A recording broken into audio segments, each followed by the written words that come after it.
All right. I'll start off the presentation by thanking all of you very, very much for joining this Zoom chat presentation and for New York FFA for having me. Pretty bummed out with this whole COVID-19 that I wasn't able to come down to do the presentation in person because we did a little Q&A before we got things going officially. And one of the things I love most about doing these presentations is the opportunity to interact with everybody I get to present to. You'll see that I have an Ohio FFA shirt on. I did a presentation for Ohio FFA about a year ago, and 6,500 students, and I stuck around for the whole conference. And I tried my very best to meet as many of the students as I possibly could. And obviously, with this one,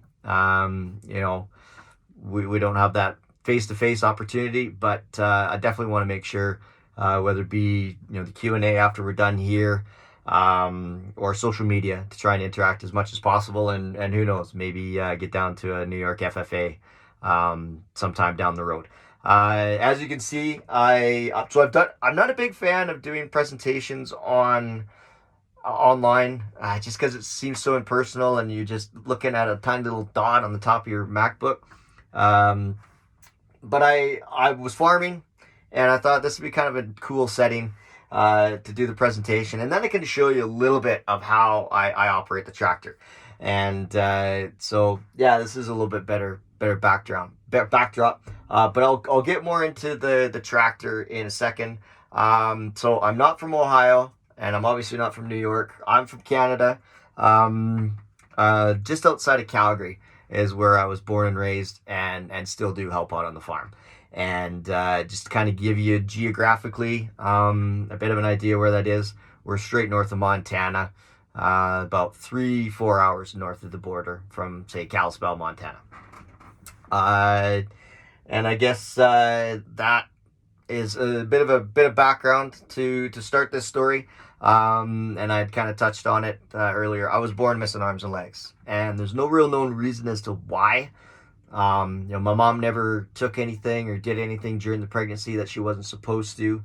A lot of people have asked if it was thalidomide, which was a morning sickness pill back in the 60s, which there's a little bit of salt in my beard, but I'm not that old. I was born in the very, very late 70s. And so, yeah, it was a healthy pregnancy. Growing up in the farming and ranching community in southern Alberta, we get accused of being a little bit hillbilly. So my parents were not related. That's not why I was born like this. It's just one of those things that happened. And even though I was born missing arms and legs, my life growing up was very normal. In fact, it was incredible. I went to a regular school. I played all the sports all my friends were playing. I helped out on my grandpa's farm, still do help out on the farm as much as possible. And I go as far as to say that my life growing up without arms and legs was easy. And a lot of people find that surprising. Like, how could it possibly be easy growing up without arms and legs? And I attribute that to two main things. The first thing, and I think the most important thing, is a good sense of humor. I've always said, if you can't laugh at life, what can you laugh at? And my grandma started that right from day one, the day I was born, when she jokingly said that my dad never finished anything he started. And that was perfect. Her reaction was not one of, oh my goodness, what are we going to do? This is horrible. Her reaction was, all right, it is what it is. Everything's going to be fine. We're going to figure this out. And we've done just that. And we're going to have some good laughs along the way. So we joke around a lot. My brother refers to me as his half brother. I could tell you all kinds of cheesy stories or dad jokes. I could probably do the whole presentation just on that stuff alone. But, again, if you can't laugh at life, what can you laugh at? Things are going to happen. And if you take life too seriously, life is going to be a lot more challenging. If I saw this as an absolute tragedy and a horrible thing, honestly, my life wouldn't be as fun as it is right now. So that ability to laugh, I tell people I have a disarming personality, like I said, I could go on for forever on those. The other reason why growing up without arms and legs was easy is this has been my normal my whole life. I've never known what it's like to have arms and legs. Um, you know, So just like you guys have arms and legs and fingers and toes and knees and elbows and all that kind of stuff, you just figured out how to do things. When you're little babies, you learn how to grasp things with your hands, and then you learn how to crawl, and then you learn how to walk, and then you learn how to run, and everything just happens naturally. Pretty much the same thing for me. I just figured out how to do things the way I do them. To take the tractor for example, people are like, well, how did you figure out how to get up into the tractor? How did you figure out how to run the tractor? It's really not that much more difficult for me to figure those things out than it is for you. I've just been used to doing things like this. I just figure out my way of doing it. Honestly, running these things is quite easy. Climbing up the ladder is probably the most challenging part of my day farming. When it comes to running the tractor, and it takes me a little bit longer, a slight bit longer than your average person, and that just goes to mindset. Making the most with what I have instead of worrying about what I don't. And we're all guilty of that. We look at everybody else and think, oh, they have it so much better, or they have it so much easier than me. And yeah, in my bad days, I do look at people with arms and legs and think, geez, they have it so much easier. But those moments are very fleeting, very short-lived moments. Again, I'm making the most of life with what I have instead of worrying about what I don't have, because in the end, I don't have arms and legs. I'm never going to have arms and legs. So wasting time and energy on that is, I'm just going to honestly just worry myself sick, and I'm going to live a sad, miserable existence. And that also goes to accountability, and perspective. I probably having more fun and more success without arms and legs than I would have had I been born with them. And there's no way to know that, but I might have been born with arms and legs, completely taking it for granted, and just sort of coasted through life doing whatever. But I'm in this situation now, and again, I'm making the most of life with what I have instead of worrying about what I don't.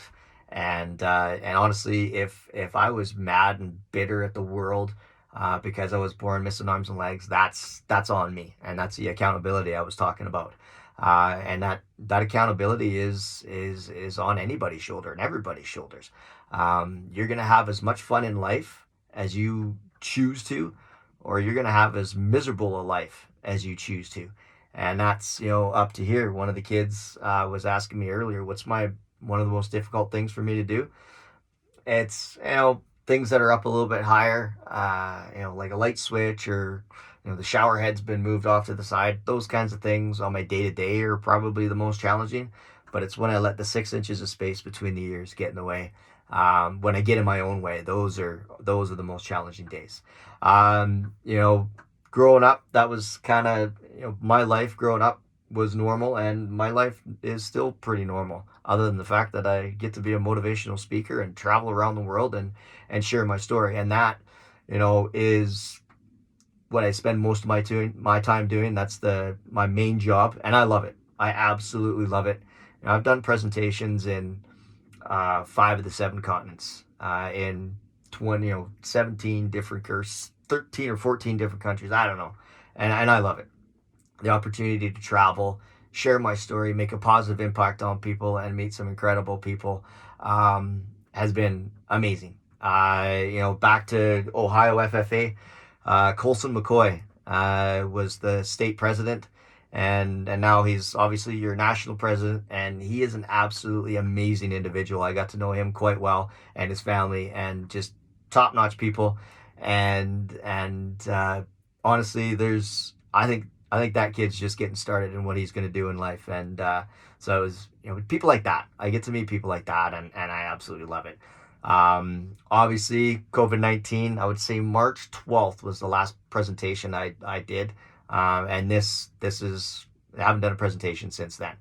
And I probably am not going to get a chance to do an in-person presentation till the next one is booked for the end of September, but I have a hunch it's going to get pushed back. So this is the next best thing, and it's fun. Like I said, picking this backdrop has been good. But yeah, I'm probably on the road well over half the year, probably closer to 3/4 of the year, and I love it. But I still do try and take some time off in the spring when we're seeding or planting, and in the late summer, early fall when we're harvesting, because I love farming. I grew up helping out with my grandpa's farm. I can remember being on tractors and combines and stuff like that for as far back as I can remember. And, I love it, and I still love it. And just, again, it sucks with this whole COVID-19 coronavirus, but I get to be a full-time farmer again when Mother Nature cooperates, and I love it. Being on this tractor, ones like this is so cool. And so, like, I'll try and show you a little bit of how I run the tractor. I would really have loved to be in the process of farming and be moving and doing everything, but I don't have my iPad and my recording equipment fastened, so I have it precariously perched up on the window along the door here. So unfortunately I can't fire it up, but like I said, climbing up into the tractor, you saw that in the Oprah video, which sidebar thing, that was farmed at my good buddy's farm down in Southern California. Apricot Lane Farms is what it's called. And they have a documentary, and some of you may have seen it already. If you haven't, I highly recommend it. It's called The Biggest Little Farm. It's on Netflix, but I think it's only in Netflix Canada. Maybe it's on Netflix in the States too. Pretty sure it's on Amazon Prime, and you can grab it on iTunes. But yeah, if you get a chance to watch it, it's an amazing documentary. And my buddy John Chester, who filmed it, also did that Oprah video that I showed you guys. But yes, so climbing into the tractor, this is a hydrostatic transmission. So, and I made sure I rolled around in the dirt, so it looks like I've been working hard all day before I did this presentation. But yeah, climb up, get into the seat. Obviously set the steering wheel and the seat to where it makes sense for me. I don't need the foot pedals at all to run this thing with a hydrostatic transmission, which works out well because this Lieutenant Dan ain't got no legs. Bonus points if you get the movie reference of that one. But yeah, turn it on the tractor, turn the key here. Obviously I'm not going to fire it up all the way. But yeah, radio's still on. We'll turn that back off. So you get it in gear and pop it out of drive into forward, neutral, or whatever. We'll go back into park. All the implements, raising and lowering your implement. I got a corn planter on right now, not a problem. So yeah, obviously throttle up here, and if I need to stop again, I don't need the brake. I could just let it roll. So you gotta slow it down a little bit more, so I can't stop on a dime. So I just gotta pay closer attention, but stopping is not a problem. I can run everything here. The GPS. Well, that's the other nice thing. GPS. These things steer themselves. So I probably only actually drive this tractor for maybe 10% of the day. But yeah, it's pretty simple. I tell people a trained monkey could run these things. That's why they let me run these things. But yeah, that kind of gives you a bit of an idea of how I run this. Somebody had asked me what kind of tractor I prefer. We've been running John Deere's for a long time, and this is a John Deere. I don't know if you can see the logo here. You probably might have been able to see the John Deere on the GPS. I don't know if you can see that very well, but actually the reflection in the mirror, you can see some green equipment here. So yeah, this is definitely a John Deere. I mean, I can run Case, New Holland, Fendt, all those kinds of things, but we just happen to run John Deere's. And I've done some presentations for John Deere down in Iowa, as well as over in Germany and England. And so they've treated me very well, and their equipment is pretty fun to operate. And we have this is a lot shorter presentation than what I would normally do. Normally I would talk for about 45 minutes to an hour, but I'm going to try and keep this a little more brief, just so it's not so boring when you're just sitting at your laptops. But I think probably the last thing that I want to leave you with, and there's a lot of underlying themes that I bring up during my presentation, the whole underlying theme of if I can. But one is, you get out of life what you put into it. And that whole, I guess, piece of advice is really pertinent right now with coronavirus, COVID-19. Our mental fortitude is really being put to the test. And, being born without arms and legs, you get a life what you put into it. Again, I said earlier, if I'm leading a sad, miserable existence because I was born missing arms and legs, that's my fault. That's my fault. I choose to react to this, you know, positively or negatively. Same with COVID-19. It's been a challenge. It sucks in a lot of cases, but how we choose to respond to that is completely up to us and to the individual. And having a down day, having a bad day, that's okay. But you got to make sure that your down days are far less than your good days. Everybody's going to have a bad day. It's human nature. But how do you get from being down here to up here? For me personally, it's being grateful for what I have. Yeah, I was born without arms and legs, but I have amazing family. I have incredible friends. I get to go farming. I get to share my story. I get to travel and meet some incredible people. And I'd said earlier, with all of that, I guarantee you, I'm having more fun and more success without arms and legs than I would have had I been born with them. So in saying that, I want to make sure I connect with as many people, many of you as I possibly can. So Sarah's gonna put my social media information in the chat bar thingamajigger. I'm gonna be honest. This is the first Zoom meeting I've had, other than to catch up with friends across the country for a few drinks. So thank you, Sarah, for putting that up. And also, I've recorded this presentation on my phone, so I'm going to put it up on my social media, on YouTube and stuff like that. So if you want to watch it again, by all means. Having said that, let's open it up for questions. I know Sarah's going to kind of moderate that. I don't know if we're going to do the chat bar for questions, or let some of you ask questions via video. But yeah, again, if you can't stick around for the question part, thank you all so much for having me. I wish you all the best, whether it be getting through COVID-19 or just in life in general. And again, thank you so much. So if anyone has any questions, if you want to put them in the chat box, go ahead. Or if you want to ask them, go ahead, unmute yourself, make sure no one else is talking over you, and go ahead and ask it. I see a lot of thank yous in there, and I really, really appreciate that. That means a lot. Yeah, and I hope you like that I did the presentation in the tractors. Give you a little better backdrop than just the basement of the house or office or whatever.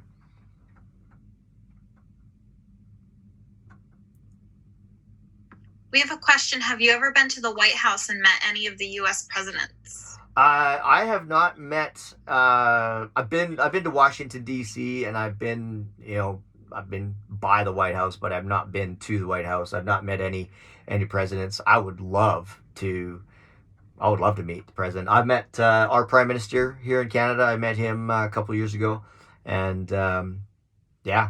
But yeah, as far as U.S. presidents, I have not met any of them. And we have a question. What's something you do on a bad day to calm down? My whole family has a really twisted, demented sense of humor, and honestly, hanging out with my brother is one of my cheering up therapies. And I have two little nephews and a niece, and they're 7. My nephew Braden just turned 7, and then there's a set of twins, Jackson and Isabel. They'll be turning 6 in August, and absolutely love them to death. Try and spend as much time with them as I possibly can. We've been having some. The weather just hasn't been cooperating. So my oldest nephew Braden was supposed to come and be riding on the tractor with me for a couple days.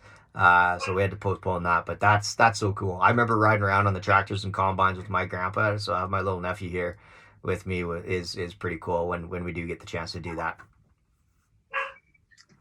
We have a question. If you could get the chance to have arms and legs, would you take it? So I've tried prosthetics when I was younger.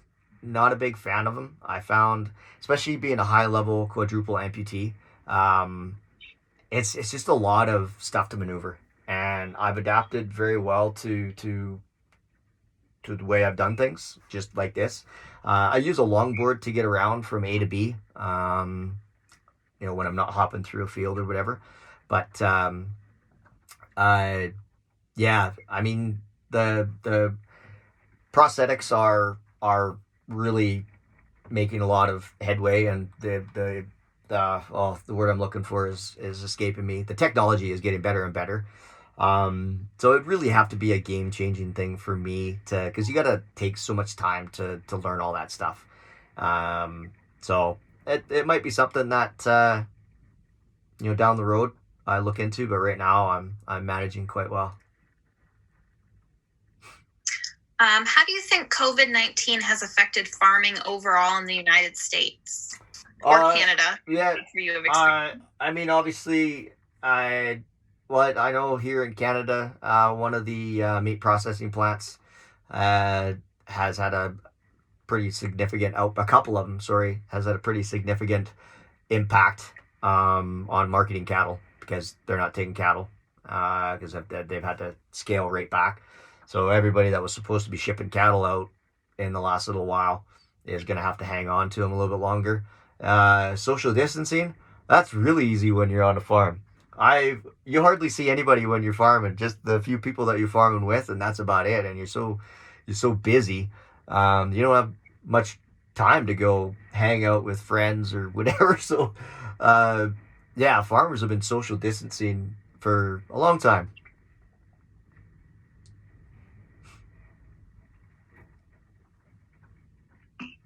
And we have another question. They apologize for an odd question. Oh, I've heard them all.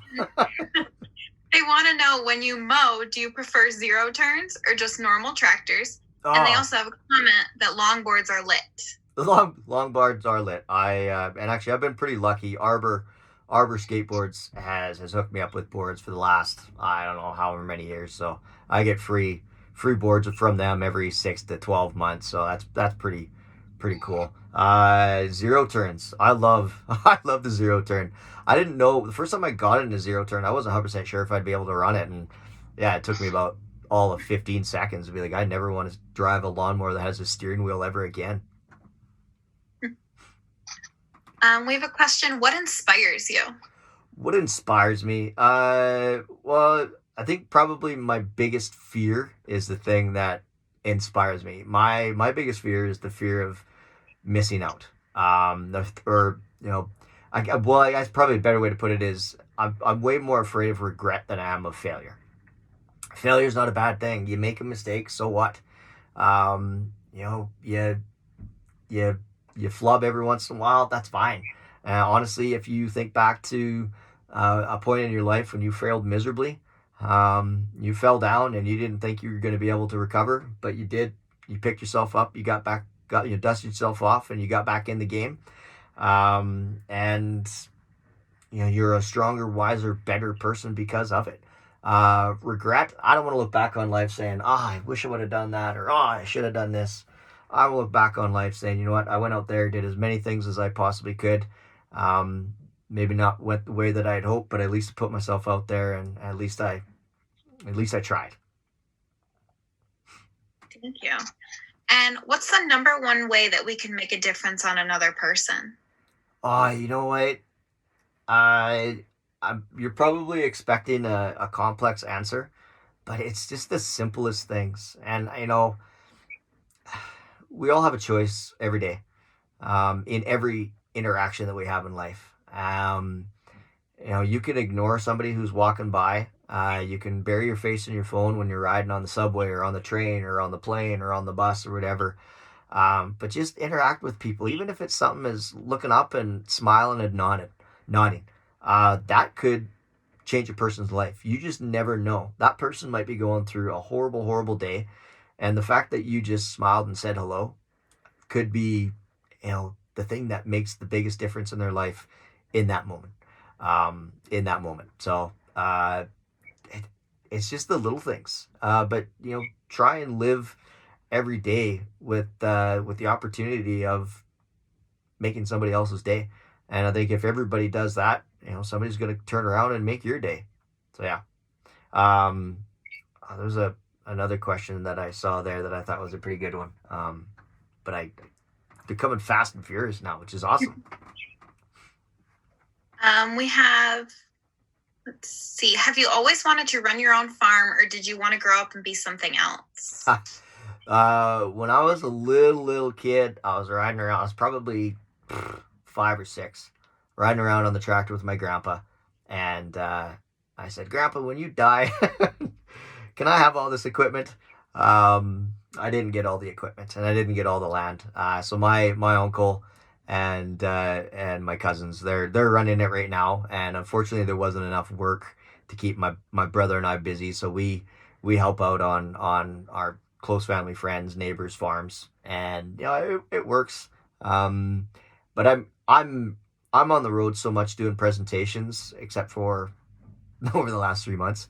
I I don't get much time to be on the farm. I'm kind of a if if I come home and they need an extra body to jump on the tractor, or an extra half a body to jump on the tractor, just kind of a plug and play. Just operate and just get some time away from speaking and crowds and being on the road, and honestly just kind of zone out on the tractor, and it's therapeutic, honestly.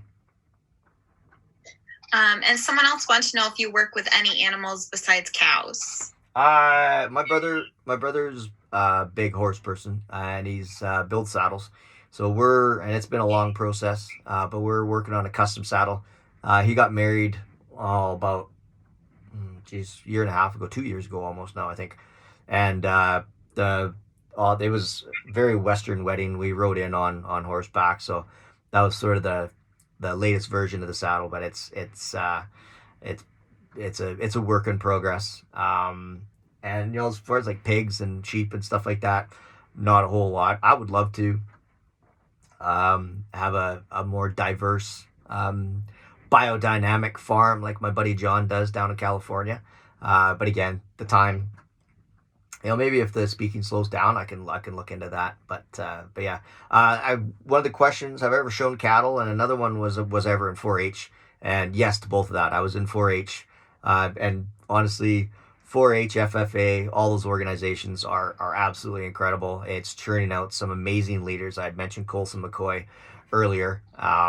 And so I think the fact that all of you are part of FFA, and for those of you who are in 4-H as well, absolutely amazing. Keep it up. I've done a lot of presentations for 4-H as well. I think all of those are amazing organizations. And what has been your most memorable speaking experience? Well, Ohio FFA was right up there. That's the largest group I'd ever spoke to. 6,500 students, which was, it was so cool. I've done presentations in Nepal. That one was pretty neat. For John Deere in Iowa, Germany, and most Iowa and Germany, because they were at the main plants, both to kind of your sales team as well as the factory workers. So that was pretty cool. And I mean they're all memorable, because I've usually after every presentation I meet at least one person that's just absolutely incredible. I mean, if I tried to list all the presentations that I really love, I'd go on forever. It's so fun. What age group do you think you have the most impact on? I've done presentations to elementary school kids, and you think it's just a fun little presentation where you show them what you can do, and kind of get the message across to these kids that you guys can do anything you want as long as you put your mind to it and work hard and don't quit. And then they get the presentation on a deeper level. My favorite is honestly this age range right here in this room. Your high school kids right now is when you're really developing into the person you're going to be. And it's not to say that if you go down the wrong path, you can't correct the path at 25 or whatever. But these are your most formative years as far as who you're going to be as an adult individual. And actually, another question that I saw earlier is who inspires me. And because we're New York State FFA, I don't know if you guys remember Jim Abbott. He pitched for the New York Yankees. He pitched a no-hitter for them back in the 90s. I'm pretty sure it was in the 90s. Anyways, he's missing his right hand. and I looked up to him a lot. I thought it was absolutely amazing, and I think the current version of a Jim Abbott would be the Shaquem Griffin with the Seattle Seahawks. Uh, Obviously, those are sports people. I love sports. Again, I got my Toronto Blue Jays hat, but I still have the FFA, so don't hate. Uh, yeah, those are a couple. Cliff Chatterton was an individual who fought in the Second World War, and started an organization here in Canada called the Child Amputee Program, or the CHAMP program.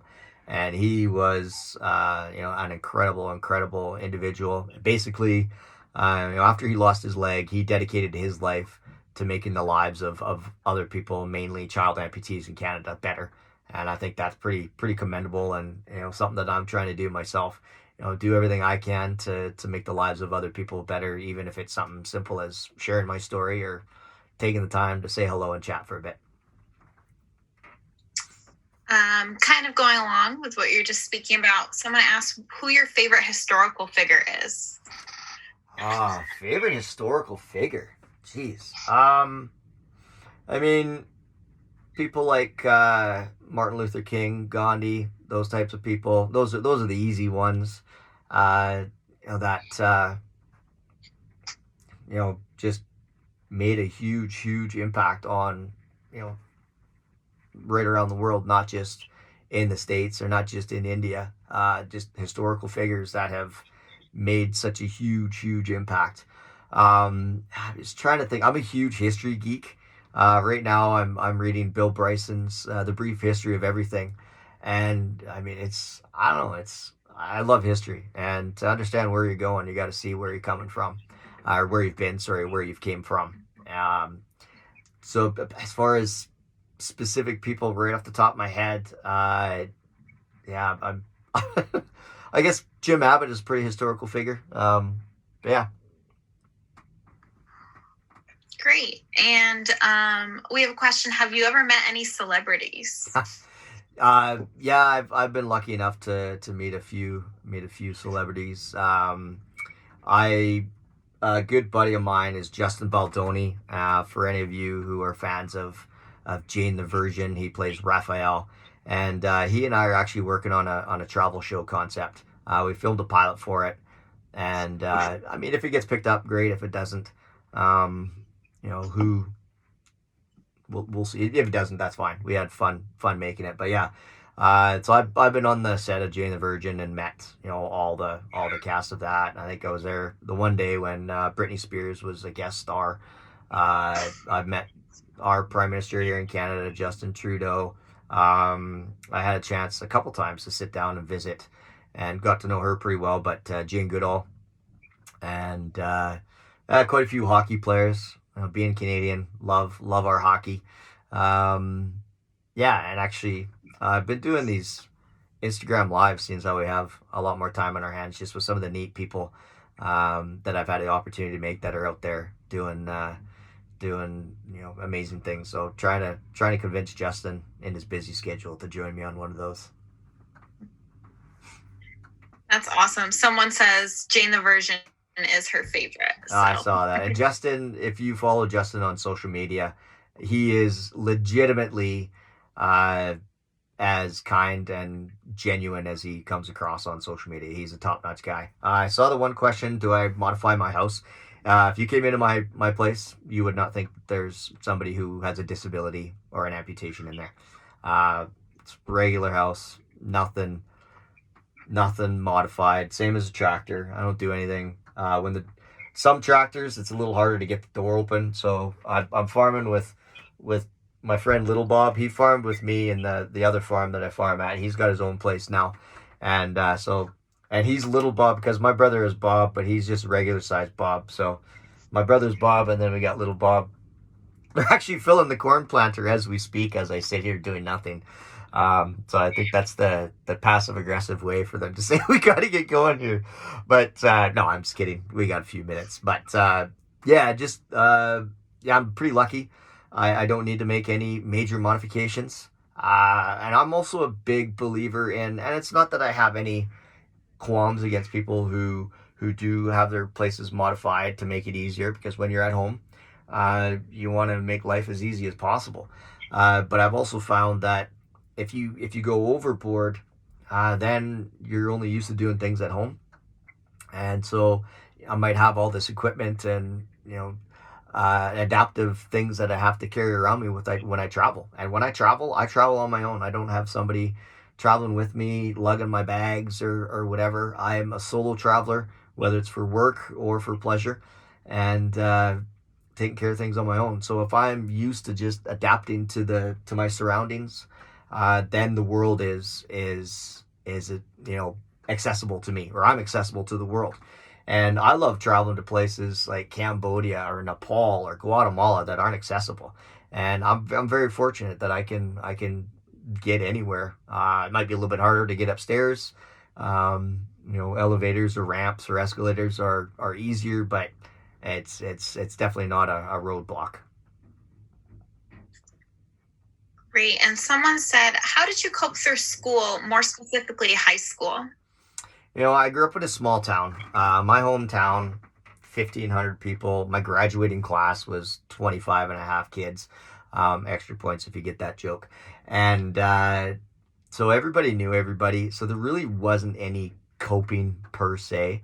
All my friends knew me. They knew what I could do and they knew what I couldn't do. Same with all my teachers and the whole community, really. So my hometown is Nanton, about an hour south of Calgary. Amazing place, amazing people.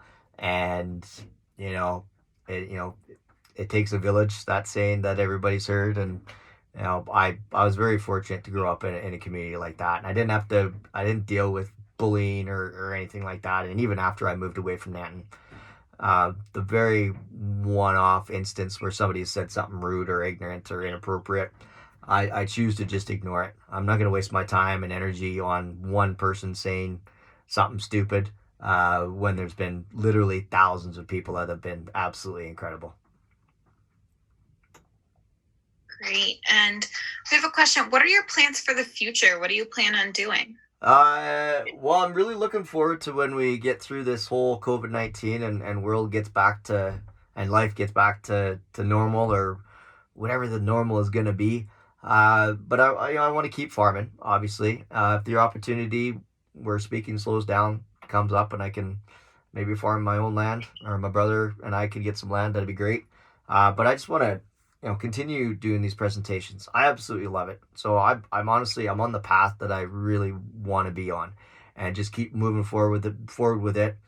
Try and speak in as many countries as I possibly can, impact as many people as I possibly can. And I literally would, travel, or I would speak anywhere.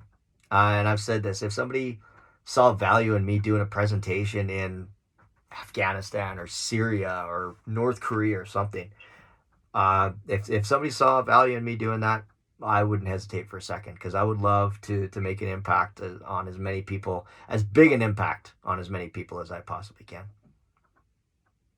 And on that note, we have a question. If you could travel anywhere in the world, where would you go and why? Well, I love what we have right here in Canada and what you guys have down there in the States. There's so many places that I've been to, and so much more that I haven't been to that I would love to see. I guess I would travel to any country, but probably my top three right now would be, I would love to get up to Finland. I'd love to get down to Antarctica. If I get to Antarctica, which technically isn't a country, it's a continent, but if I can get to Antarctica, then I've been to all 7 continents. I would love to go to Mongolia, because it's way more off. It's off the beaten path. It's not where a lot of people are going. And New Zealand. I've been to Australia several times, and I just haven't made the trip further south to New Zealand, which I've got a lot of friends there and a lot of friends who've traveled there, and they all say it's absolutely amazing. Great. And what is your favorite NHL team? Favorite NHL team is the Calgary Flames. Favorite NFL team. I don't really have a favorite NFL team, but I kind of got to be friends with Johnny Townsend, who's a kicker for Florida Gators, and he was with the Raiders, and I think he's over with the New York Giants at the moment. So I'll suck up to the room and say that I'm a New York Giants fan. We have a question from a while back. Who's your favorite author? My favorite author, well, Bill Bryson, who I'm reading right now, is a great travel/history writer. I've really enjoyed his stuff. I like to read a lot of stories of other people. Zach Anner is a guy with cerebral palsy, and he wrote a book called "If at Birth You Don't Succeed." And absolutely, I love the book, and I love the title even more. And I wish I'd written a book before him and named named my book that. But yeah, those are a couple that come to mind, right off the bat. Yeah. Geez, there's so many out there. A lot of good ones. Great. And it looks like maybe the last question we have is, how many countries have you been to? I have been to 30 countries. I think I've been to 30 countries. Let's say 30 countries. There's 198 countries. My buddy Gunnar Garfors from Norway has been to all 198 countries. We actually did our TED Talks together at Binghamton University in New York, and I'd love to catch up to him if I can. We'll see. And I saw that. I'll do one more question that I saw there. Have I ever written a book? I have not written a book. I do a lot of, I guess, posts and blogs on my social media, but writing a book is something that I'm looking into. And actually, what I should have done is use the downtime before we got farming to make some headway on writing a book. But that's definitely on my to-do list. But given that that's the last question, all of you, I want to thank you so very, very, very much for having me here, for joining this Zoom chat. Sarah just put up my social media again. Good timing. So please feel free to follow. If you have any other questions that we didn't get to, feel free to reach out and ask them. But again, I wish you all the best, and thank you so much for having me.